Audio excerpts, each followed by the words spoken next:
welcome to another episode of The Meaning of Podcast. I am Ace. It's RB3. And this is the podcast where we break down your favorite filmmakers and the deeper meaning within their films. However, it's another different episode because we are going to break down the Academy Award nominations that were announced this morning. Obviously, you're listening. Yeah. We are recording this on a Tuesday. But if you're listening, hopefully on Wednesdays when we put this video up. So maybe you're listening on a Wednesday or whatever day you're listening on. But for our perspective, we just heard it this morning. So it's fresh on our minds and we have a lot of thoughts and opinions as far as the Oscar nominations. It's always a fun Tuesday. I look forward to it every year because I have a lot of opinions on the Academy Award and what they award as nominations, because I feel like nominations have become something very, over the past 15 years, I feel like if you get a nomination, that's something great. Even if you're probably not going to win, I still feel like it's something to recognize, a nomination. And that's why people get upset when certain people get nominated and others don't. And that's why we have these type of podcasts where we can get into it. And we're going to get into it because I know my buddy RB3 over here has a lot of opinions, man. Yeah. Well, you see me wearing the Spike Lee hat, for 40 Acres and a Mule is a Malcolm X, signed by Spike Lee himself. Did you meet Spike Lee? Oh, no, I didn't know. I just ordered off his website. Okay. But I was gonna say that's epic. Yeah, I'm his biggest fan. You can go back to watch. What's your shirt? This Do the Fly thing, of course. Play on Do the Right Thing. Same kind of text design. It has the little flags and stuff too, but I'm wearing a jacket over it. I obviously big Spike Lee fan, so I'm happy to see Black Klansman getting recognized. And his first directing nomination ever. Yeah, it's good to see him finally recognizing. Here's the thing, man. Like when you really look at the Oscars, I would look at particularly this year and just the Oscars in general. Why do we really care about these awards? Why? What's the central reason why we care about these awards? Because we've seen the peak of Spike Lee's filmography. Many call his magnum opus, Do the Right Thing. Around 1989, get almost completely snubbed by the Oscars. No director nomination, no Best Picture nomination. It's nominated for original screenplay. I don't think it wins. And they've overflew all of Spike Lee's films since. But now that we have entered this new wave in Hollywood of quote-unquote diversity and all that now it's like a different push to get Spike Lee recognized. But will that add up to a win, or where would that lead? We're not sure. So these are things I think about frequently when considering these awards. And I have some I've been looking into Academy history as of late, and I feel like a lot of what the Academy represents has kind of getting lost in the shuffle over the past few years. And I think that there's some things that we kind of got to address, in terms of these awards. Do you want to start out right now, or do you want to wait for us to get into the nominees? What are your general thoughts on what the Academy Award is doing now? Well, I feel like a lot of what the Academy Awards is the pageantry, the campaigning, the advertising. I've said it before. I think the Academy Awards would be a lot more wholesome and better if we take the money out of it completely. If you just have it all just be based on the legitimacy of movies, because we've seen the Oscars flip on films that are way better than a lot of the boring movies that they nominate.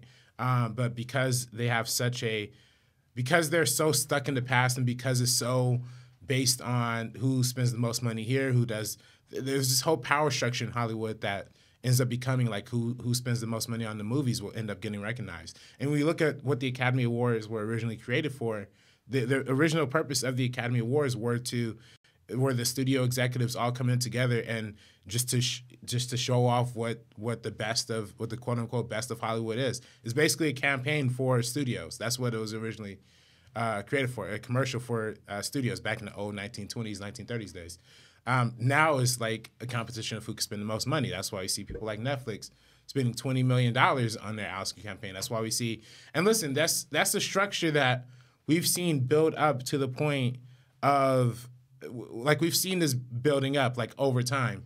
We saw that building up with, a lot of stuff in the 80s and the 90s, and we know Weinstein is is a figure who encouraged a lot of that and ended up creating this whole power structure in Hollywood, outside of the Academy Awards campaigning.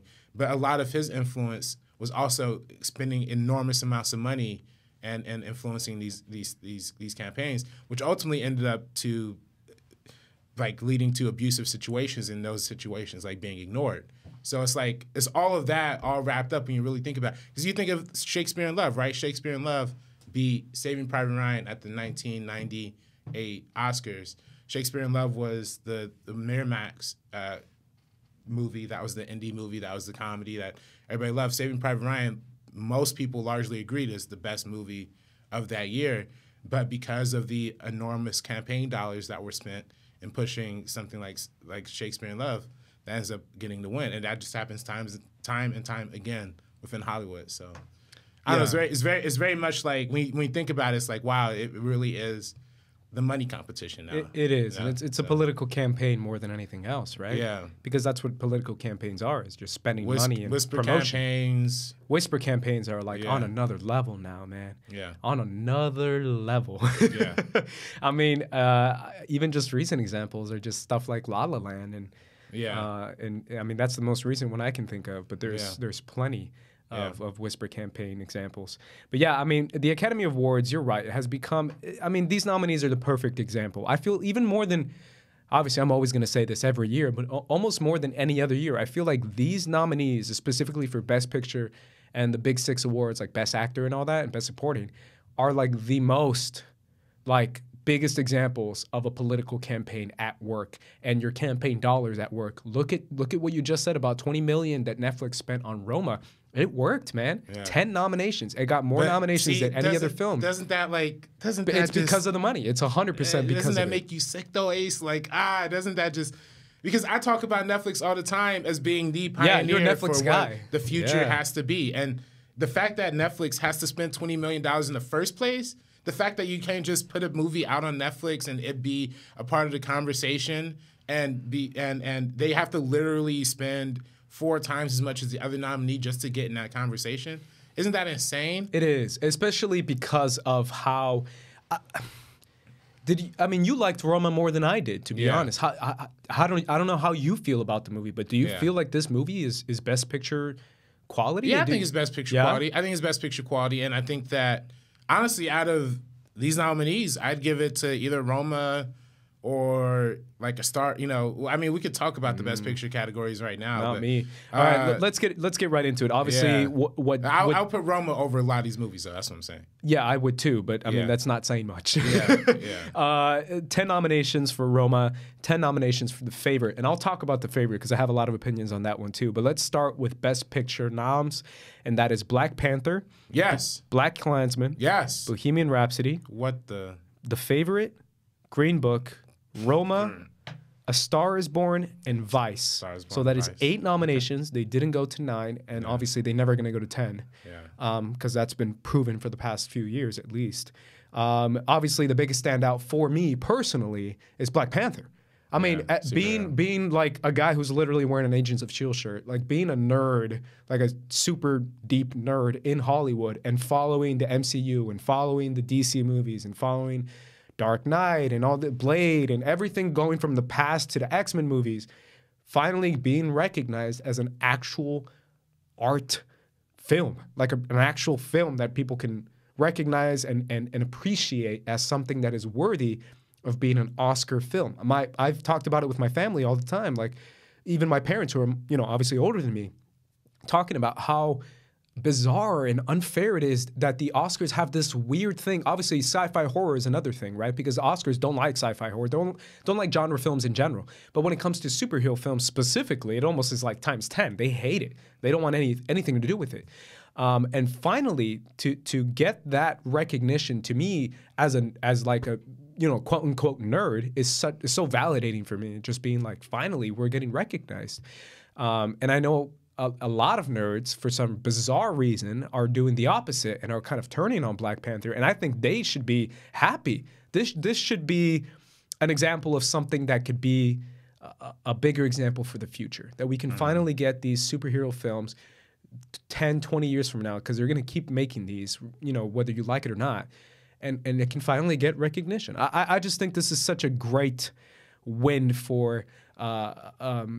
Ryan Coogler. It's such a great win for up-and-coming directors. It's a great win for superhero movie fans. It's a great win for the general audience because this movie is a $1 billion movie. I mean, this is a win for the people, in my opinion. And it's not just African Americans. It's not just, black people in general. I feel like this is a win for the commercial film that can finally get love at the Oscars. I don't know. That's just my opinion, and I feel like it's so disappointing that a lot of people are turning on it. But that's my biggest takeaway. Obviously, BlacKkKlansman is probably my favorite out of these movies, and I would give it to I mean, this is if I would. I mean, if that was my second favorite movie of the year. So I personally would lean towards BlacKkKlansman. And obviously, let's talk about the campaign effect. The biggest one for me is Bohemian Rhapsody. Oh my God! Yeah, well, that's Did we see the same movie? This is insane. Well, I didn't see. Did you see Bohemian Rhapsody? I saw about 15 minutes of it, and then I fell asleep. Really? Yeah. Did you see it in the theaters? 15 minutes and fell asleep? Yeah. Wow. Well, I see a lot of movies in theaters and fall asleep these days. I'm not gonna lie. I saw Bumblebee twice. I've never done that. I saw Bumblebee twice. Really? And fell asleep both times. Wow. Never made it through the entire movie. That's crazy. What's your biggest takeaway from these Oscar Best Picture nominations? Yeah. All right, you're right. Black Panther. Thank you for bringing that up. Actually, as much as I'm going to poop on their quote unquote fake diversity, or their what I call quote unquote fake diversity for the Academy, I am glad they recognized Black Panther and BlacKkKlansman in the Best Picture category. They could have Roma.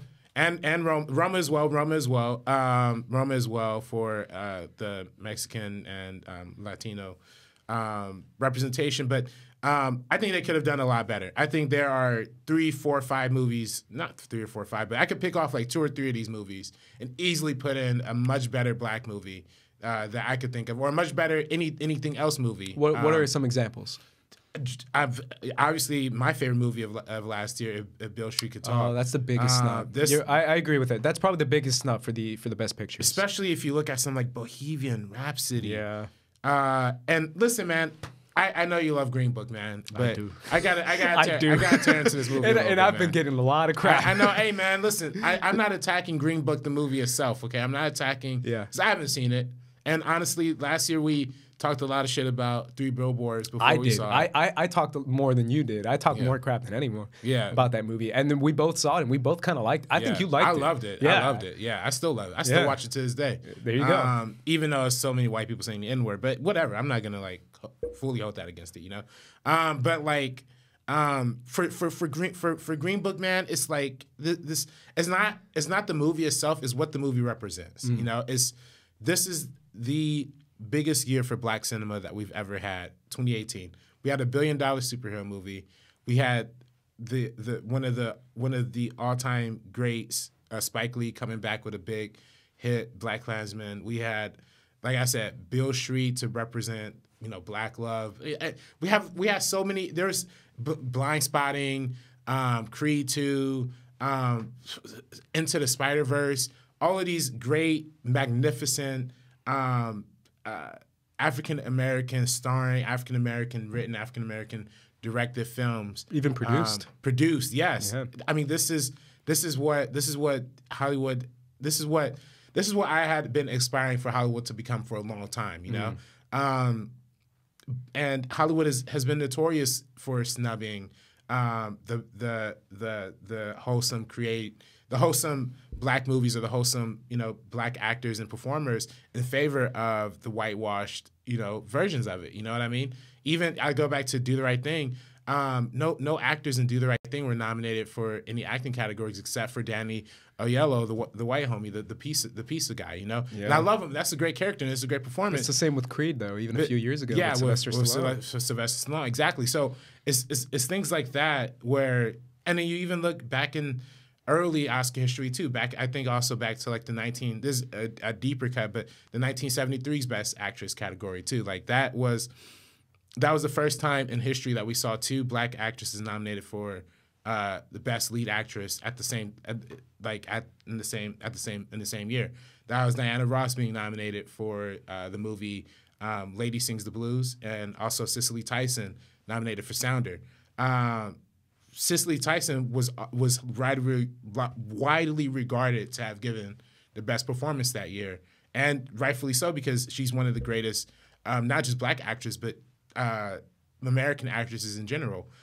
Same thing with Diana Ross. Even though she was a pop star, she was a disco star, she still gave a wonderful performance as well. But they handed the award to Liza Minnelli for Cabaret. You know, that's back in 1973. And even since this, we haven't yet seen 2 black actresses nominated for Best Actress in the same category in the same year ever since. So it's like when you think about that, when you think about the disproportional representation of African Americans in film, in the Best Director categories, in the Best Picture categories, and yet we always seem to favor like the white savior movies, right? We seem to favor movies like The Help. We seem to favor movies like, I always bring it back to Driving Miss Daisy, and this is like the exact flip of Driving Miss Daisy, right? Like this is the 2018 version of that 1989 movie where it's the black person teaching the white people about racism, and that's ultimately what's going to get the award over the pro-black movie, right? Like I said, To Do the Right Thing. So it's like with that, it's like this, the whole idea of even like not, and again, it's not against the movie Green Book, but the idea of nominating that movie in this time, in this climate, just really just feels like this. You could have like, I don't know, you know what I mean? Like you could have addressed that in a much better way than giving it this grandiose award attention and winning the PGA, and instead of recognizing some of the other higher quality films, not just black films, but even something like Roma, or to me, you know, again, I haven't seen Green Book, but Black Klansman or even Black Panther to some extent too. So yeah, I was gonna say, because you say higher quality, but you haven't seen Green Book. I haven't seen Green Book, yeah, but I mean not higher quality. I mean not higher quality in quality. I mean better representation of what cinema is right now. A better perspective of diversity. Yeah, exactly. And like I said, and the representation too. I mean, when I list off 10, you could break a top 10 list of all black movies or all minority-driven movies in 2018, and you will be able to put together a solid top 10 list. Not just a solid top 10 list, probably a list that's better than most of these Best Picture nominees right here. So yeah. The fact that you're not, it's like more of a struggle in the pool to get these films nominated to begin with. It still doesn't feel right. And even with Black Klansman, only acting nomination that movie got was for Adam Driver for Best Supporting Actor. That's right. Yeah. So.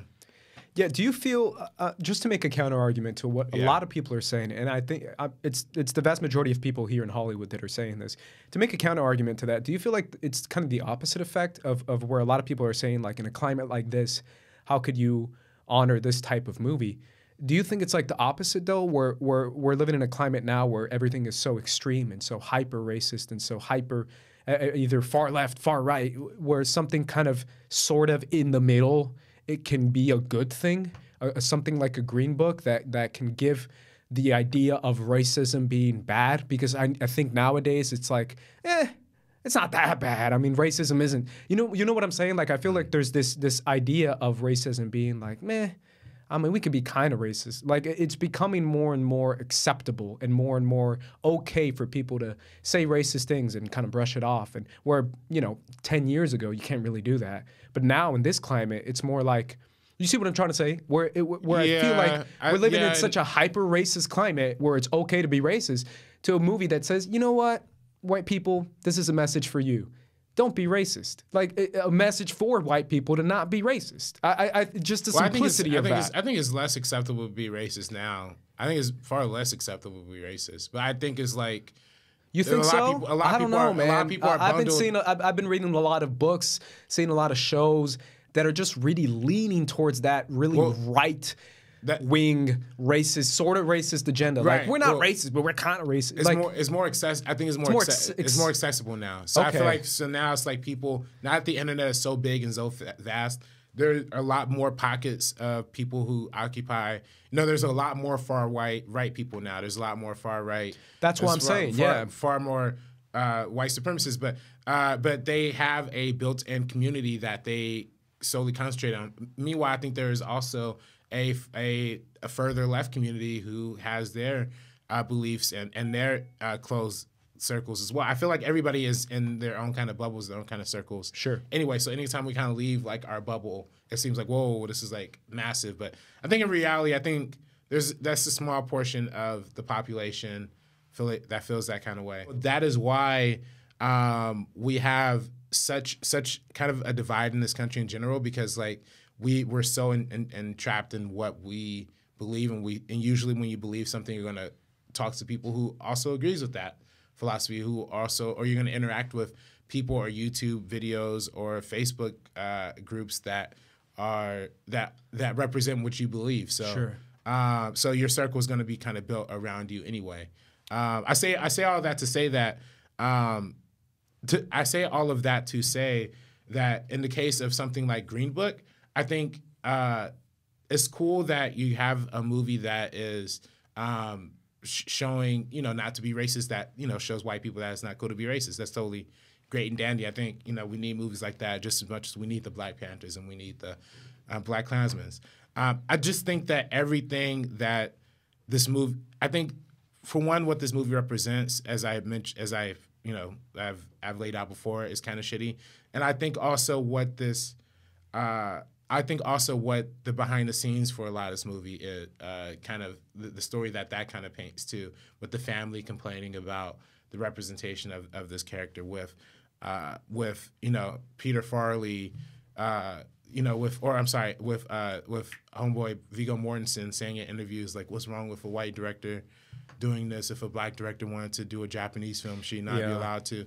And him saying an N-word in that one. It's like all of that. It's like this is, you're making it really hard for me to you're making it really hard for me to be okay with this movie. To counter that, do you feel like we're living in different times now where something like a Steven Spielberg is never getting any negative feedback towards what he accomplished with I forget the name of the movie, the Oscar-nominated movie that he had or got a few nominations. Color Purple. There you go. I mean, that's an example of a white director making a Black story, and it's still pretty loved by the African-American community, at least that I know of, and they don't really have that negative effect towards the Steven Spielberg because he's so beloved. I mean, who's going to give crap to Steven Spielberg? I mean, it's also, I don't know if that movie's like love. I'm sure there's other movies that a lot of, African-American cinephiles will go to before The Color Purple, but I also think that it's also the fact that Spielberg has been consistent with having Black representation and Black characters, and a lot of his. I mean, I think a lot of pushback for The Color Purple is that it was washed down. It was kind of a washed down version of it. Sure. And but I feel like the reason that was because, and he said it plenty of times in interviews, is that he didn't feel comfortable as a white director directing these Black women to have these like sexual acts on each other. So he kind of pushed. So he approaches that material with a lot more sensitivity. He approached it with a lot more sensitivity, and he seemed to discuss it with a lot more sensitivity.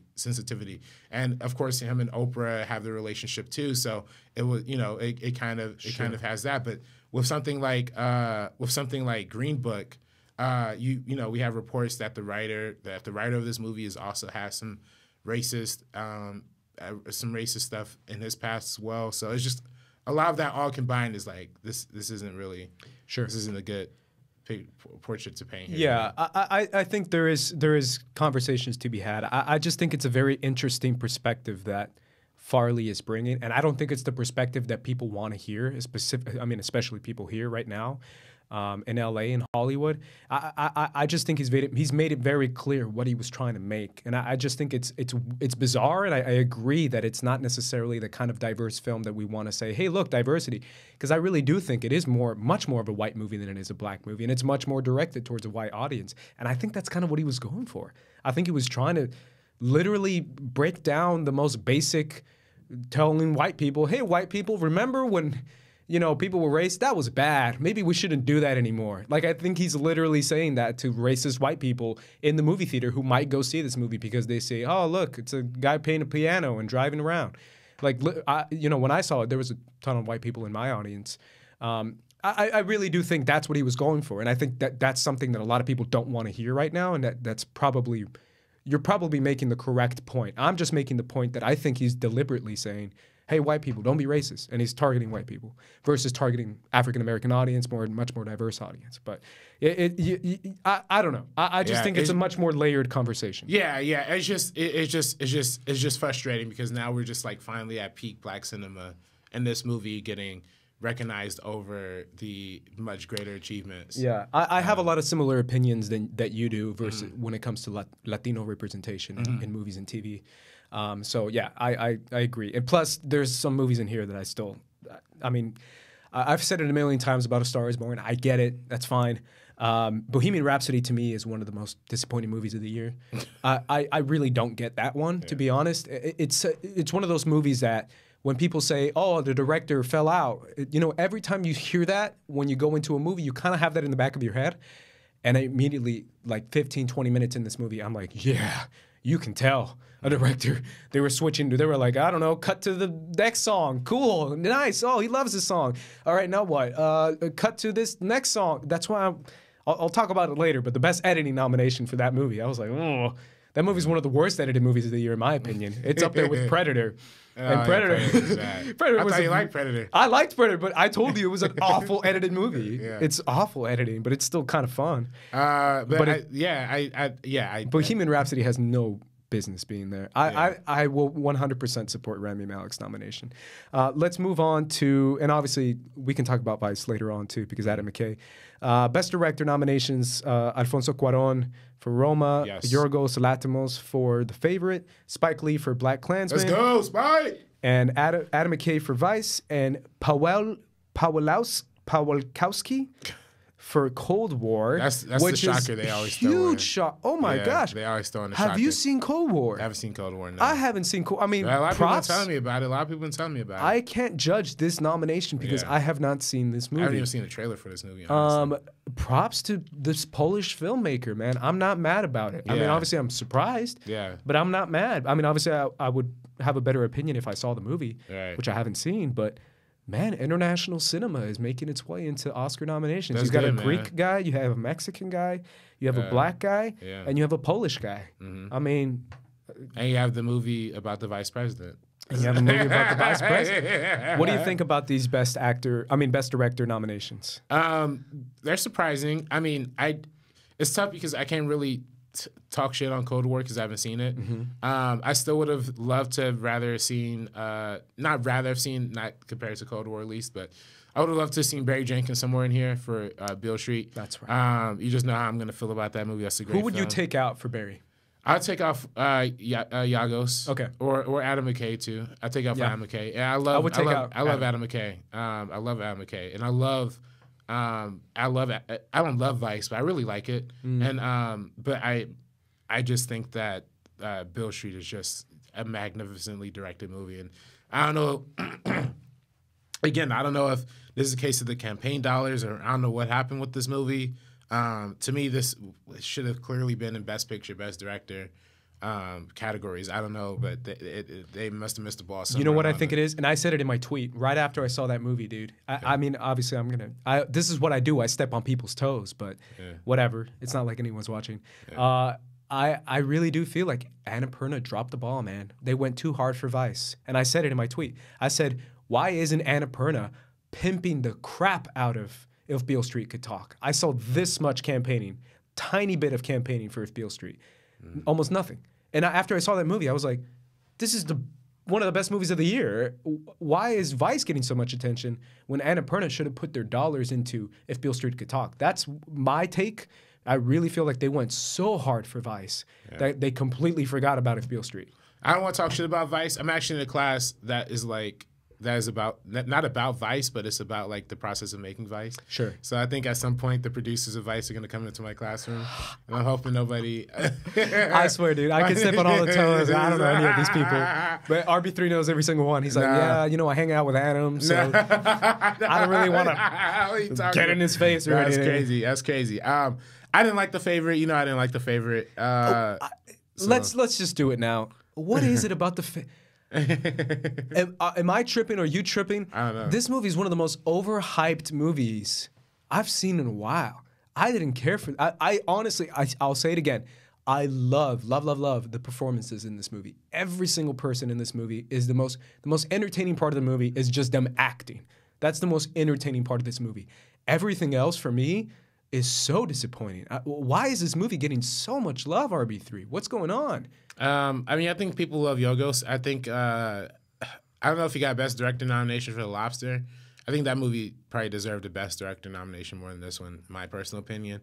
But this movie has some sort of style. I don't understand the style, but it has a style. So it's just such an average movie to me. Yeah. It's so average. I think it's above average. I think at least compared to Killing of a Sacred Deer. By the way, nobody gives Killing of a Sacred Deer the credit that movie deserves. That movie's dope. Give that one a Best Director nomination. I don't know about The Favorite though, but again, maybe I gotta see it again. If I were to speak to Yorgos, I have some questions about why he used some of the why he did some of the choices that he did. Our boy Alex is a huge Yorgos fan. So I actually want to get him on. We're gonna try and get him on here to talk Yorgos. He might have some good answers for us here, but yeah, I mean, salute to the Greeks, man. They got their representation in here. I mean, that's cool that he got a nomination. I just feel like The Favorite is so overhyped. Oh my God. Again, the performances were great. And I told my parents when I was back home, I said, performances are awesome. Emma Stone's awesome. Rachel Weisz is awesome. Olivia Colman is awesome. Nicholas Hoult is a baller in that movie. Everything else was just, ugh. Yeah. What was that? Like, I don't know, man. I just feel like it's such a...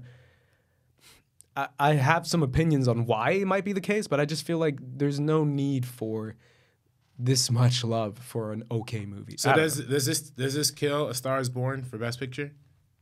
It's not nominated for Best Director. Yes. Does this kill it? What do you mean? Does this kill his chances for winning? Oh yeah, 100%. Star Is Born is gone. Star Is Born is gone. Really? Yep. For Best Picture, tough. In my opinion, it's between Roma. I don't know. I think it's Roma's.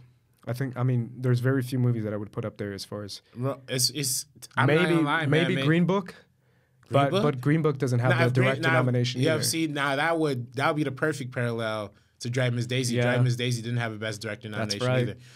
That's crazy. If Green Book wins, I'm literally never watching the Oscars again. I actually wouldn't. First, you got to see the movie, man. I don't care, man. Now, Black Klansman though, man. It might shape up, man. It's not. It might shape up, man. People don't like Vice. That's people true. Don't like Vice. Cold War isn't even nominated. Roma's gonna win. It's right now the front runner is Roma. Roma's the front runner. Yeah. I can see that. The Netflix bias might kill it for some. And the Netflix money is gonna help it. The Netflix money is definitely gonna help it. Speaking of Roma, Best Actress nominations are Yalitza Aparicio, I think is her name. Yalitza Aparicio for Roma, Glenn Close for The Wife, Olivia Colman for The Favorite, Lady Gaga for Star Is Born, Melissa McCarthy for Can You Ever Forgive Me. Anything stand out to you there, RB3? What stands out to me is this is also eerily representative. This is eerily reflective of a past Oscars as well. And I mentioned the Oscars of the 1999 Shakespeare in Love won Best Picture. That was also the year That was also the year Shakespeare in Love won Best Actress with Gwyneth Paltrow, right? Gwyneth Paltrow was nominated for Shakespeare in Love. She was going up against Cate Blanchett for Elizabeth. So that was kind of the dual rivalry that was happening between those two actresses. Cate Blanchett won Best Actress in a Drama at the Golden Globes. Gwyneth Paltrow won Best Actress in a Comedy for Shakespeare in Love. It's the same way that we see here with Glenn Close winning her Oscar, and then Lady Gaga. Lady Gaga? No. Olivia Colman won. Olivia Colman won for the Golden Globe for Best Drama or something. Yeah, but they split. Wasn't there was a tie, right? With that was the Critics' Choice Awards. That was the Critics' Choice. There's a Critics' Choice Awards with Glenn Close and Olivia Colman. No, Glenn Close and Lady Gaga. That's right. That's the rivalry they're setting up. It's the old versus the new. That's something that they've been setting up for a long time. But what's also fascinating about that 99 Oscars, though, is there was also another Latina, or maybe not Latina, maybe Hispanic. I'm not 100%. I got to get the terminology right here. But another actress named Nania Montenegro nominated for Central Station back in 1999. And that was what most critics largely considered the best picture the best performance out of those actress nominations, right? So the point here being is that she got snubbed for actually winning the award because there was this whole like rivalry narrative that was being pushed through the media, while she was kind of set on the sidelines for her independent like Brazilian movie, you know? So more of the story is, this looks like a lot of the same. Roma has the Latina actress who I think gives the best performance.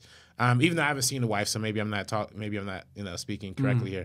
But the narrative out of these, you feel like she gives the best performance. Out of the ones I've seen, at least I've seen Roma. You haven't seen The Wife, yeah. I haven't seen The Wife, and I haven't seen Can You Ever Forgive Me either. But it's just fascinating that that's the parallel that we saw in '99. This is also 2019. Yeah, 20 years later, we have like almost a similar situation. Yeah, I personally, I still feel like it's shocking to me that Lady Gaga is in this conversation. That's just shocking. I think it's. Did you see the movie? Yeah, she was good. I thought she was great. Was she Oscar good? I mean, come on. I thought she was. I think she was good. Oscar great. I think she was Oscar great. I would 100%. I mean, it's. I think she was like Emma Stone. Toni Collette ran laps around her. Ran a mile if you're gonna around compare her. that, if you're gonna compare that to, yeah. Oh my God! Please put Toni Collette in here. I mean, I haven't seen Can You Ever Forgive Me, but I haven't either. Would you drop? Would you drop one of these for 100? I mean, I can't judge the ones I haven't seen, so I would put Toni Collette over Lady Gaga because I have seen A Star Is Born, and Toni Collette, like I said, ran laps around Lady Gaga's acting in that movie. I mean, come on. That's fair, but also Lady Gaga, man, she was great. She was good, but my God, dude, so much love. Anyways, I think it's between Glenn Close and Olivia Colman to win it, in my opinion. Yeah, I can see that. Let's move on to Best Actor. Christian Bale for Vice, Bradley Cooper for A Star Is Born, Willem Dafoe at Eternity's Gate, Rami Malek, Bohemian Rhapsody, and Viggo Mortensen for Green Book. And he takes on this, RB3. Well, I don't know. I didn't see William Dafoe's performance. Yeah, but I'm still happy for him. I didn't see it either, but I'm still happy. I was like, it's good to see him nominated. I would have liked to see Ethan Hawke for with Ethan Hawke, 100%. That was dude, I would take out. You know who I would take out for Ethan Hawke? Rami Malek. No. Oh, Bradley Cooper? Yeah. Oh, man, look at this guy, man. If he was going to hate the Stars Born, do you think Bradley Cooper gave an Oscar better than Ethan Hawke? Oh, better than Ethan Hawke? Not better than Ethan Hawke. Come on. But come on, man. Like, I think you're hating. Like, I don't even like the Stars Born, like, really, like, all that much. Come on, it's probably bro. like a 7 out of 10. You're telling me that slurring his words in a Southern accent is an Oscar-worthy performance? Didn't you love that scene where him and Sam Elliott were, like, fighting? And you can it was a good scene. You can understand a word that dude was saying, but you felt it, Ace. You felt it. You felt it. Not over Ethan Hawke. He directed this movie. He didn't even give him Best Director nomination. I don't know. I think I really like Bradley Cooper, but I think the love affair that he has with the Academy Awards is baffling to me.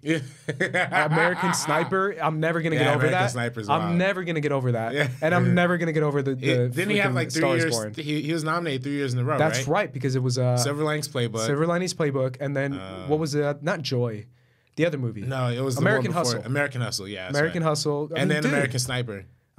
Yeah, it's too much. I just think they see Brad. Oh, I love Bradley. Vote, and it's like you're not voting for the nicest dude. You're voting for the best actor. I'm sure he's the nicest dude, but come on. Hey, man. Wait, man. But you really got to look at these performances, though. I'm looking at the performances. Silver Linings Playbook is much different Bradley Cooper than The Hangover Bradley Cooper, which is much different than Stars Born Bradley Cooper. He got range, man. I can name 3 actors that were better that year in American Sniper. That boy got range, man. Hey, man. David Oyelowo? Oh, yeah. Come on. For Selma? Oh, yeah, absolutely. American Sniper? Yeah. Bradley Cooper? Come on, bro. Right Come on. Even freaking Jake Gyllenhaal, Nightcrawler. 100%. That's a good one. I don't know. This is nothing against Bradley Cooper. I'm sure he's a great guy. Yeah. I just feel like there's other performances, like you just said, Ethan Hawke, that are better. I'm not going to lie, though, man. I wouldn't be against Bradley Cooper winning the Oscar for this just because he didn't get Best Director nomination. Just because he didn't get Best Director nomination. Nah. I mean, he did you gave him the top 5 directors the last year. I did, and I still think it's 100% deserved. But so don't you think putting in the work is a great performance and a great director? Yeah, but you got other people who got better performances, man. Yeah, I mean, hey, man.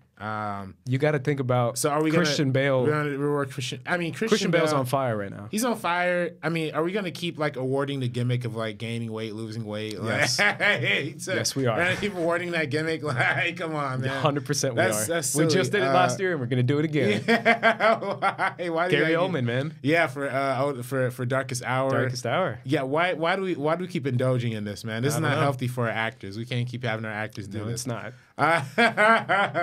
I like Vice. I don't know about giving that one Best Actor. That's a little tough. Yeah. Bohemian Rhapsody is probably gonna be one of the front runners. It is, and I really do think it's a great performance from Rami Malek. Yeah, I think it's well deserved. I'm not gonna lie. I don't like the fact that Bohemian Rhapsody is nominated at all. But that's right. I do love Rami Malek. I love Rami Malek, Spike Lee alumni, Mr. Robot. He has some great stuff under his belt. So I'd be happy to see him win an Oscar. Let's move on to Best Supporting Actress. You have Amy Adams for Vice, Marina de Tavira for Roma, Regina King, If Beale Street Could Talk, Emma Stone, The Favorite, and Rachel Weisz, The Favorite. Marina de Tariva. Oh my God, what a surprise. That was good. That was good. Love that. I love it, man. Yeah. And this is me 100% leaning into my bias, and I will gladly preach my bias. But my God, she gave a great performance. She literally reminded me of a Mexican mom. So I was 100% like, yep, I know that lady. I know her. I grew up around her. And I 100% am very happy to see another Latina be nominated and not just be a gimmick of like having the one Mexican lady nominated, but actually having another Mexican lady nominated and a Mexican great performance. And I don't know. I just really feel like there's so much Latin talent that I've been screaming, howling at the moon about that never gets any kind of representation, never gets any kind of love, and never gets any kind of the feedback that other diverse groups get. And I really feel like it's a shame, specifically in acting. Obviously, for directing, we've talked about before about how those four guys four in a row that are always going to be winning, those four guys always kicking butt. But when it comes to acting, you don't really see a lot of love for Latinos. Yeah. So I am 100% on board, in love with that choice to give it to Marina. Other than that, I mean, it's Regina King's to lose. Yeah, rightfully so. I still think Rachel Weisz would be my choice. I think she was the best part of that movie and kept it afloat. Yeah. But other than that, those are my thoughts. Yeah, no, I'm just happy Beale Street got a win here. Hopefully they keep hopefully the momentum stays up for Regina King. But I do wish we had we had saw some. I thought we were gonna get like a surprise, like an Angela Baskin and Black Panther or something, you know. I thought we were gonna get one of those like real knockout ones, you know. I would have been lit. But I honestly think Marina is one of those. I never saw that. That is one. Yeah, you're right. What else? Who else was in the conversation for that? For that spot? Claire Foy for First Man. Oh man! And I love Claire Foy, and I really do feel like it's the British accent, man. I love Claire Foy, man. It just slipped out that one time. Oh man! They said it can give that an award. Yeah, but I love her, and I really do. I would if it was anyone else, but I really feel like that nod to Marina is just perfect. Yeah. So props to that. Let's move on to Best Supporting Actor. Mahershala Ali for Green Book, Adam Driver for Black Klansman, Sam Elliott for A Star Is Born. There we go. Richard E. Grant for Can You Ever Forgive Me, and Sam Rockwell for Vice? Really?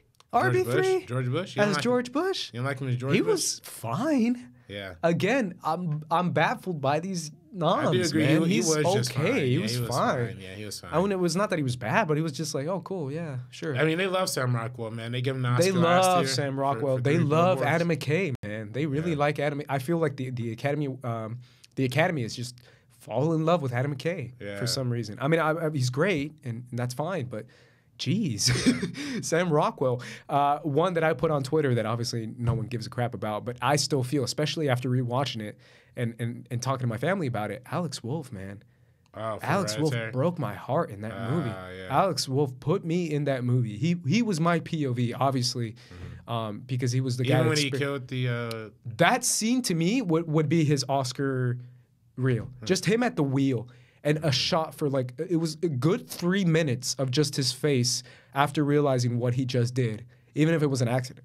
That, to me, is acting. Like, that was just crazy. Him realizing, him freaking out, him being like, oh no, oh my, and just him, just one shot, it never moved.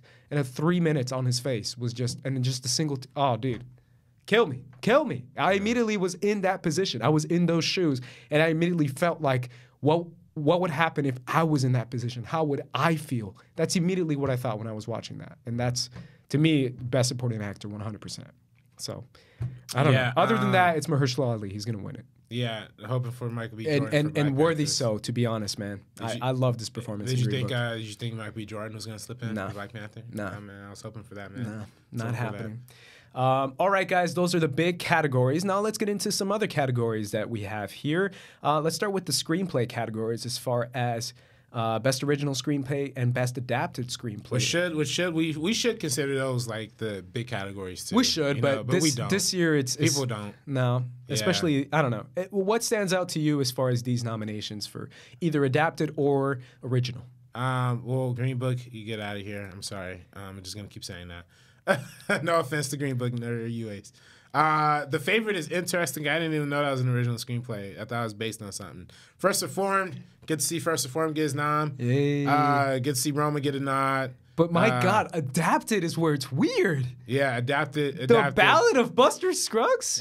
That's just for you, RB3. Hey, I watched it. They did it for you, man. I like that. Well, I liked 4 out of 6 of the sketch. I didn't see all 6 adapted screenplay? That's fascinating. Wasn't it a short story that they wrote? It was 6 different stories that were just all wrapped up in like one. God. That is bizarre. I don't know. I think that's the most bizarre nomination out of all of these. That is a little crazy. That's I don't know a little where that came from. You know where that came from? That came from that Netflix money, bro. Netflix.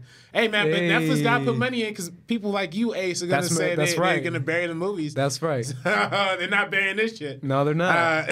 I think it's Netflix money, and I also think it's Coen Brothers. Coen Brothers. I think it's Coen more Brothers Coen Brothers. love. I think it's more Coen Brothers. I think honestly, like, I mean, Buster Scruggs is cool. It made a lot of people's like top 10 lists, which like surprised me. Yeah. Honestly, I think if people like actually like watch the movie, they wouldn't. But when you see Coen Brothers movie, they gotta automatically put it to top 10 list. Yeah, I mean, you could say that about a few of these movies, to be honest. I would have loved to have seen Widows in one. I don't know if it's adapted or original, but I think that script. Oh, it is adapted because it's based on a TV show.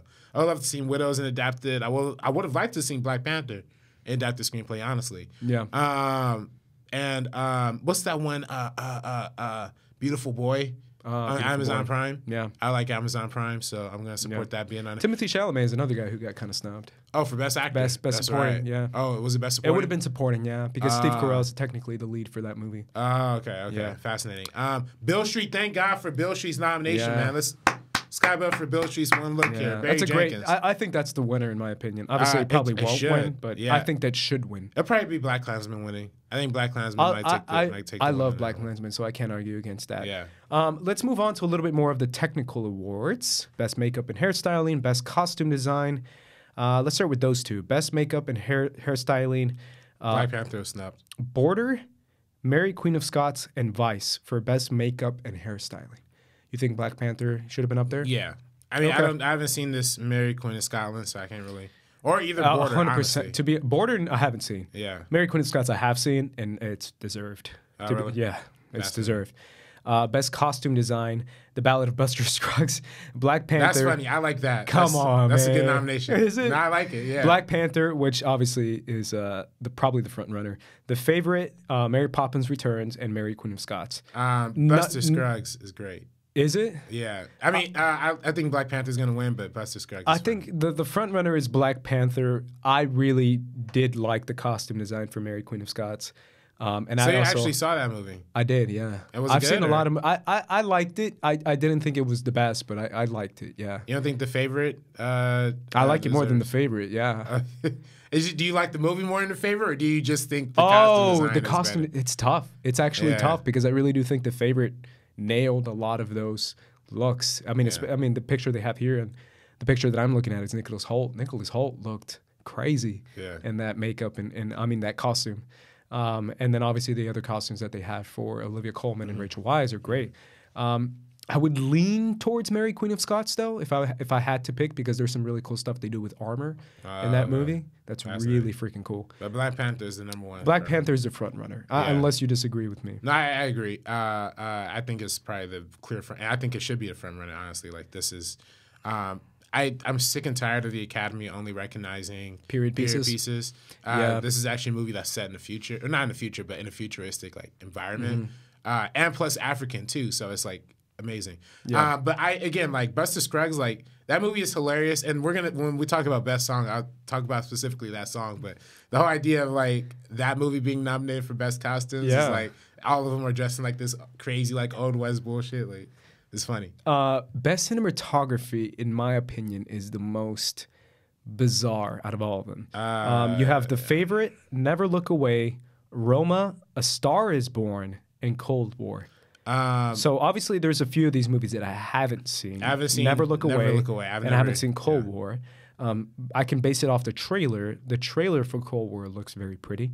But my God, RB3, where is If Beale Street Could Talk? That was also. How could you give it to A Star Is Born over If Beale Street Could Talk? Even The Favorite. I thought The Favorite was shot okay. It was kind of a bizarre, way of shooting it. Obviously, we talked about the lenses and all that. Yeah. It was It was flashy. It was a flashy cinematography choice. I guess, but I would still put a Beale Street over The Favorite, to be honest. I would 100% I would put Beale Street over. Honestly, I put Beale Street over Roma, bro. I'm not gonna lie, dog. Like I put Beale Street over Roma. Yeah, and I mean Roma to me is Roma tough because I still think that's one of the best shot movies. Roma's perfection from the camera movement perspective, and of course the long takes and Alfonso Cuarón having control of that. Yeah. But which is interesting because that movie is made in Mexico. That can happen. Like if this movie was American made, that wouldn't be able to happen where he's nominated for best cinematography and best director, because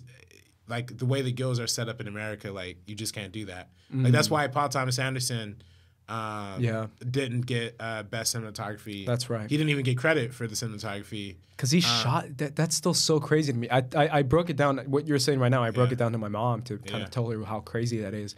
That a director is his own DP. Yeah, like that doesn't happen. Yeah, that's wild. So that's insane. But I mean, it's dope that happened that way. It's kind of cool that they didn't break the rules, but it was a wiggle room. Let's just say he's probably gonna walk away with. He's gonna walk around. He's gonna walk away with maybe like 4 or 5 Oscars. Yeah, and they're gonna be for him. I mean, think about winning Best Director, Best Picture, and Best Cinematography. That's crazy to me. Yeah, I mean he might win Best Screenplay. He might win Best Dude, yeah, that's a. That's the 4P. That would be the first time ever. Now, A Star Is Born, though, I don't disagree with that nomination, honestly, bro. Really? I actually don't disagree with that nomination. You think it's that pretty? You think it's that well shot? I think it was very well shot for what for one, I thought it was very pretty. I thought it was kind of pretty. The stage moments were really pretty. I thought some of the intimate moments were kind of pretty. But most importantly, though, especially when we're talking about a movie from a director and an actor, from a dude who's starring in the movie and directing the movie, the DP is like the secondhand man on that, man. That movie would not be a movie without the DP. That's a good point. And the help that he brings to that. Sure. And I think that a lot of the reason why we respond to A Star Is Born so well is because of how visually dynamic it is for the most part. It is a lot of tight close-ups, which I don't really like. Yeah. But it distinctly had a visual style, and the visual style enriched the material in and of itself. So, what's some other ones that you would have put up there? I would have taken out besides The Favorite for Beale Street. Besides If Beale Street, besides Beale Street. Any other movies that look good? I'm not gonna lie. I mean, Black Panther has some great cinematography too. It's you know what it is, right? But that's a lot of CGI. That's the CG. That's why I got complicated. It's like I don't think when it comes to CG and when it comes to cinematography, there's always gonna be this weird disconnect. I guarantee, like 15 years from now, people are gonna start honoring movies that are CG heavy, but still cool cinematography. But Life of Pi won best cinematography, and that movie's all CGI. That's a good point. I mean, that movie's all CGI. At least Black Panther, they shot like some of it. Yeah. I think the CG kind of downplayed it, but I agree. I think Black Panther has really cool cinematography. I think Annihilation has some dope cinematography. Annihilation. I think Hereditary is super cool, well shot. It's tiny and it's smaller, but I still think it's a really well shot movie. And I don't know if they can like categorize. So I think at one point they used to categorize. Maybe not. Maybe I'm tripping, but I wish there was a way to consider like animated films, man. Because honestly, like Spider-Verse has. Is the way it's not traditional cinematography. Yeah, the way the camera. I mean, you're talking to the animation guy, so I agree with you on that. So that's like, but yeah, no, I really wouldn't be opposed to like any of these being taken out. Just really, I would love to see if Beale Street. I agree. Best original song, All the Stars for Black Panther. Let's go, Kendrick Lamar, K. Dot, Compton. I'll Fight, RBG, The Place Where the Lost Things Go, Mary Poppins Returns, Shallow, A Star Is Born, and When a Cowboy Trains His Spurs for Wings. What? Let's go. A Ballad of Buster Scruggs. What is that? Why is that in there? That's great. Now, have you watched it? I haven't. So basically, the first part you told me about this. Yeah. The first part of this movie is just this dude, Buster Scruggs. And it's weird because it's really, the Buster Scruggs dude is like only the first part of the story, but they named the whole movie after him. Yeah. But it's literally just this cowboy dude who goes around, he'll like kill somebody and he'll sing an entire song about it. So like he had literally the first segment ends with the cowboy homie like facing off with some other homie, just some random like black hat dude rolls into town. And the other dude's just quicker than he is, and he ends up getting laid out. So like as he's dying, he's singing this like cowboy song like as he's like going to heaven. Yeah, it's the stupidest. That's what I'm saying. Most outlandish thing in the world. That's what I'm saying. You just said the stupidest. Why is it getting an Oscar nomination? This is supposed to be best song. That's funniest dumb song. I died. This song I probably never laughed harder in the movie this year than when that song when he started singing.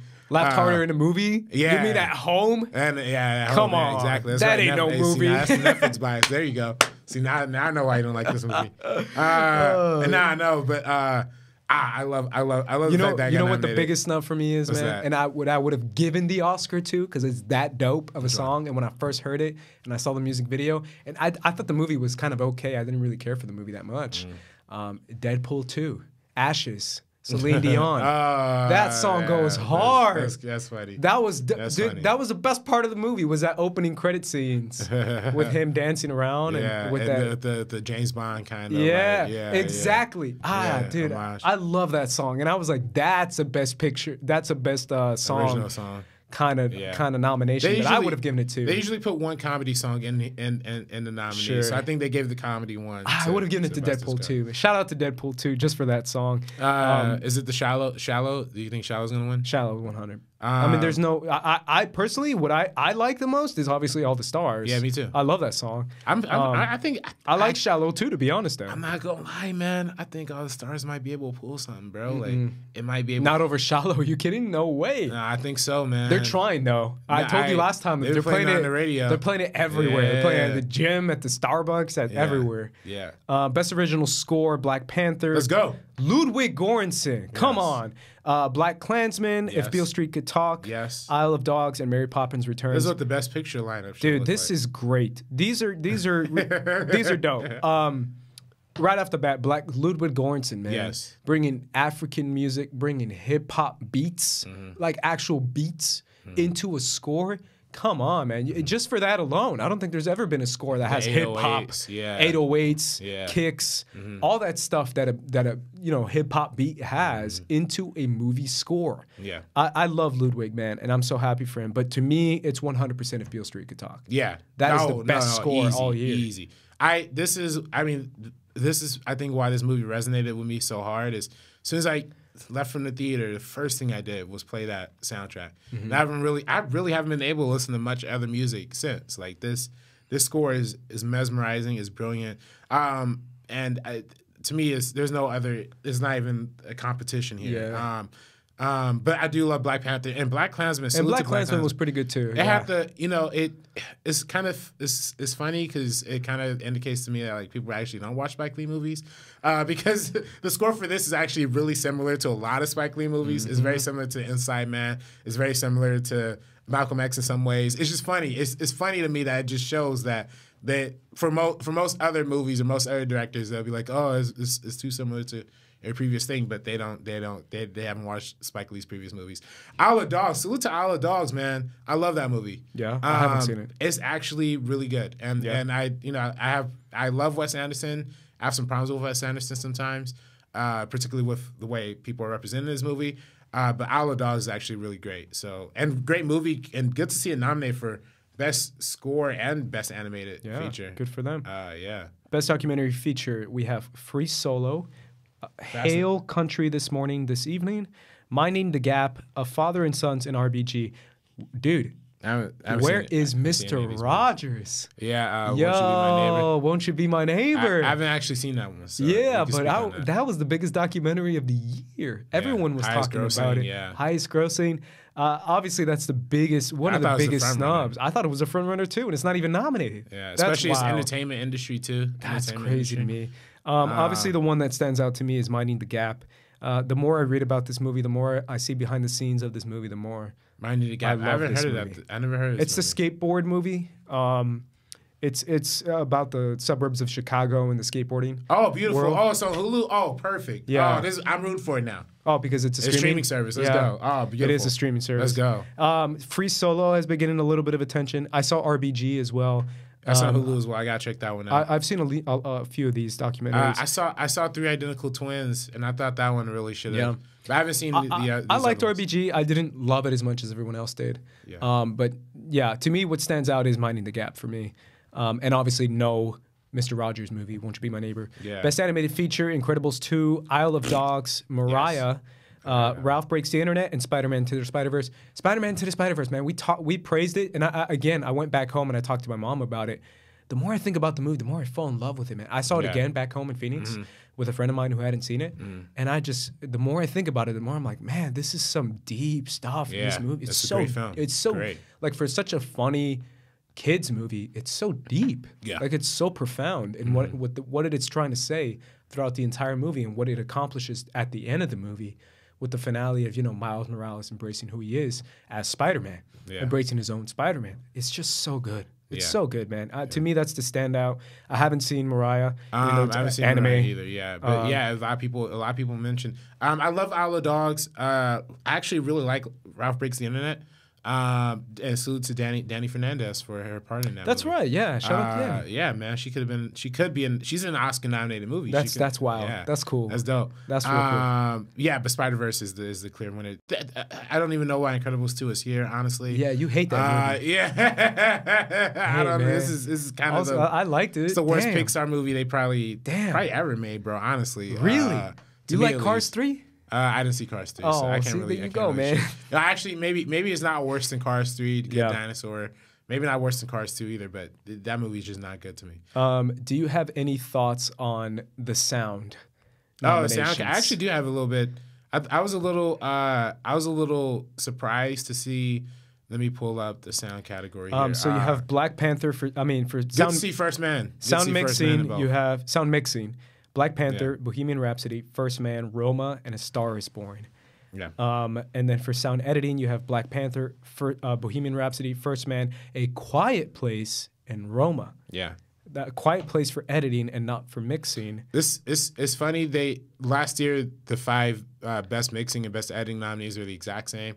This year there's only one difference, so that's still kind of funny to me.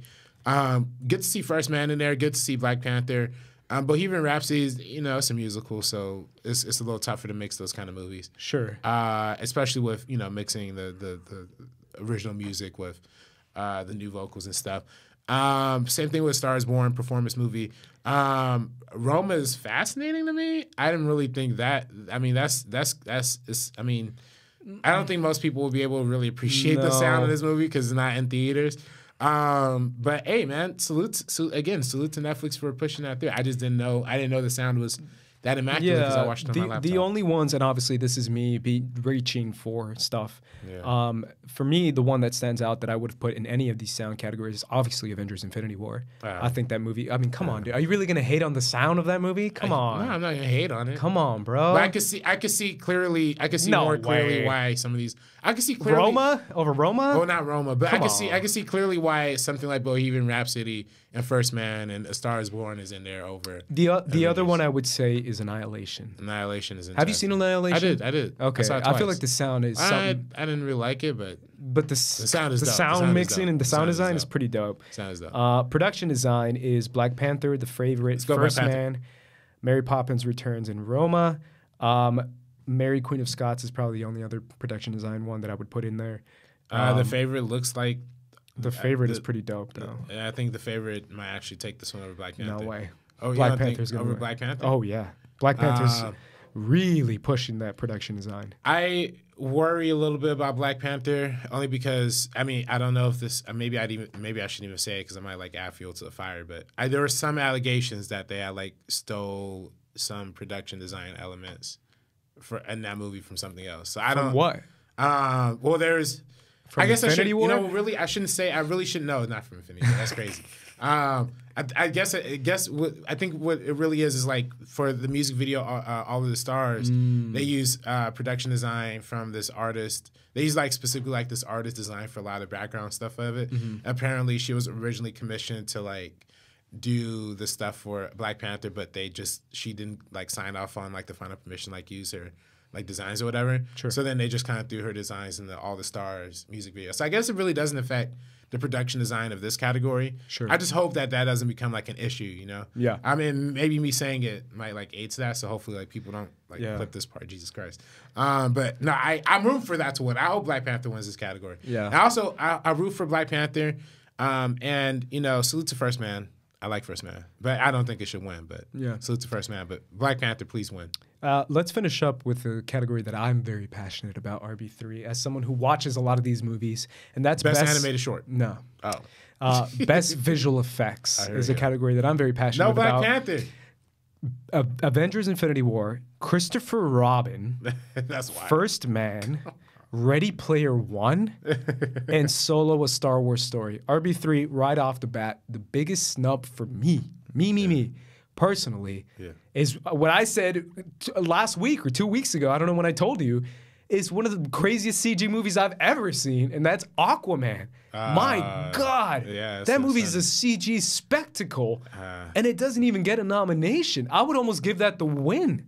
I would give Aquaman. Are you kidding me? I don't know about that one. It's an entire movie made of CG. They made a world of CG. No, you're right. You're right. That's crazy. If it was most visual effects, I would give it the award. I disagree. I think there's sometimes you can see the green screen. Avengers: Infinity. There's a few. You could name a few parts of Black Panther that don't look great. I mean, you can name a few parts of Infinity War. I'm glad they didn't nominate Black Panther. I'm glad they didn't nominate Black Panther. I'm just saying. I'm glad. That's the worst part of that I really movie. feel like when it comes to visual effects, everyone feels like, I'm not claiming that I am either. But everyone feels like they're an expert. And I struggle with hearing people's opinions when they're like, well, actually, this scene didn't look that great. And I'm like, no movie is perfect in CG. That's the point of CG. CG is still evolving. It's still developing. I feel like when people create CG environments and CG worlds that feel real and feel immersive, that's powerful. And that's what Infinity War did, in my opinion, and that's what Aquaman did, in my opinion, is that they created worlds that felt lived in, that felt tangible, and it's all fake. Well, that to me is. I don't know if that's best Aquaman CG. felt real, but honestly, Honestly, like, if I'm keeping it 100%, bro, I don't like any of these nominees, bro. Except for really, Infinity War it's a freaking all CG movie. No, it is. It's crazy. You're right. No, you're right. The fact that they made a character out of CG who's like the main character in the movie. Come on. I mean, hey man, listen, you buy into it. I just don't. I've never bought into CG in this movie. If I'm not gonna trip. I actually kind of like Solo CG. I'm not gonna lie. Solo hides it the best. And Bradford Young does a good job with it. What's his with Bradford Young? Yeah, cinematography. I think he did a good job with the CG elements and the way they combine cinematography and CG. I like Solo. This one, I think First Man and Solo mixed it the best. I haven't seen Christopher Robin, so maybe it's amazing CGI. You hate Ready Player One. I do. I actually like this movie. It's one of my worst movies of the year. Oh man, I hated that. Worse than Predator? Yeah. Worse than Predator? Yeah, way worse. Really? Yeah. Way worse. Bruh, I can't rock and I know I'm definitely one of the few. I'm not saying it's a majority opinion, but my God, Ready Player One. It's like a Disney Channel original movie. And I would say screen. It's a Disney Channel original. It's a Disney Channel original, and I like Disney Channel original movies. Spider-Man: Homecoming was a Disney Channel original movie. This movie was a video game on screen. I say it's a video game, but it was not good. Salute to.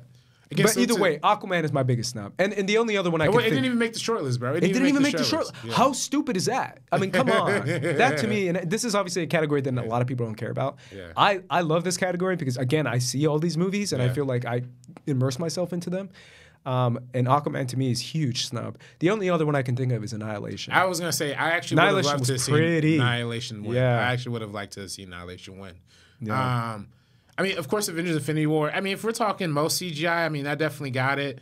And I really can't hate on Infinity War that much because like most of the CGI is dope. I just think I really don't buy Thanos like all that much personally. That's just me. They made Wakanda out of a park in Atlanta. Yeah, and I don't really see. For they shot that like in a park. No, you know what, bro? And you know, I watched some of Infinity War again, not all of it, but just clips of it. And the part that I've always loved, even since I first saw it, and I think the part that is clearly the best is the part with the Lee CGI when they're in New York in the beginning, in the first before they take off to space. That to me has always been my favorite part of that movie, and that to me is like, all right, this is clearly like the best is Wakanda Forever. That's the best part of the movie. Wakanda Forever. I can't rock with that. Come on, the CGI army and I still think it's kind of wild. I don't know, man. I really shouldn't. I don't want to hate on this movie. I like this movie. Okay. I like Infinity War actually a lot. So hopefully this could be his one win in the Oscars. We'll see. Let's finish up with film editing. Final category that we'll talk about. Sorry, guys. I didn't even know that. We didn't even mention that yet. BlacKkKlansman, Bohemian Rhapsody, The Favorite, Green Book, and Vice. RB3, I got some takes. Yeah. I got some hot thoughts about this one. One of the worst edited movies of the year, and I said it already, was Bohemian Rhapsody. That was like, I thought I was seeing like a shuffle, a playlist, where they were like, next song, next song, next song, next song. And I was like, is this a movie or is this a playlist? Like, it felt like I was watching like someone, whoever edited this movie, to me felt like they didn't know. They were like, next scene. Like, I felt like I was watching a DVD playlist. It was, dude, come on. Yeah. Best editing? Oh. Yeah. Come on. I didn't make it. The only other one that stands out, BlacKkKlansman. I like how it's edited. I really like it. It really does follow the mode of Spike Lee's editing. You know how his movies are normally edited. I love the double cut at the end when they go in for the hug, the embrace, and it's the. That's right. You know, that's they do that twice. Yeah, no, I love it. That's a Spike Lee thing, though. That's a Spike Lee thing, and I love. He has those very specific moments in his movies, like the double cut. That probably happened once in his movies. The tracking shot, he saved the tracking shot for the end. Yeah. So I think there's some beautiful editing moments in there. I also Vice to me is Vice. I was gonna say Vice. Vice is pretty gnarly. Vice to me should easily take this W. Yeah. I don't know if do you think Vice is gonna win this one or? I think it's between BlacKkKlansman and Vice. Those are the two that stand out to me. I mean, but then again, it'll probably be The Favorite or something, which is whatever. Yeah, I don't know. But for Vice, I mean, I don't know if it's the same edit team for Vice as it was for the last McKay movie, The Big Short. But I know The Big Short didn't win Best Editing because Mad Max Free Road came out that year. That's right. Which I love the editing in Big Short, but Mad Max is all like next editing. level. So yeah, the whole movie is editing. I can see why that would win, but I think in this case, there's enough for Vice to be propelled to get in the win here. But again, I didn't really care for The Favorite. BlacKkKlansman, I hope, is a close second. Yeah. And Green Book and Bohemian Rhapsody, my thoughts on those movies. Yeah. So there you go. All right, guys, that is our thoughts on the Oscar nominations for 2019. Woo! Let us know your thoughts in the comments down below, and also give us a follow on our personal Twitters. Any questions that you have, any thoughts that you have about the podcast, let us know on Twitter. I'm at Squad Leader Ace. I'm at RB3Schmoes. Follow us and send in questions through there because we don't have a lot of comments on our YouTube channel yet. We're still trying to build. So tweet us at RB3Schmoes. At Squad Leader Ace over here. Yeah. If you're listening on Collider Factory, that's the best way to communicate with us. So yeah. Let us know. Check out our YouTube channel, First Cut YouTube channel. That is, we're still building that. We probably should have said that from the beginning. We should have. But subscribe. The link is in the description. here for the iTunes listeners. And also our SoundCloud, the meaning of podcast. If you want to go back and listen to all of our old episodes, and we have our new episodes being up on there too. You can subscribe to that feed. And yeah, man, can we talk about director next week, Ace? Do you think we should talk about director next week? 100% we should talk about director. Let's get back to business. It's 2019. 2019, we're going to make it big. First cut. First cut. Anyway, guys, for the meaning of podcast, I am Ace. This is RB3. And we are peace out, guys.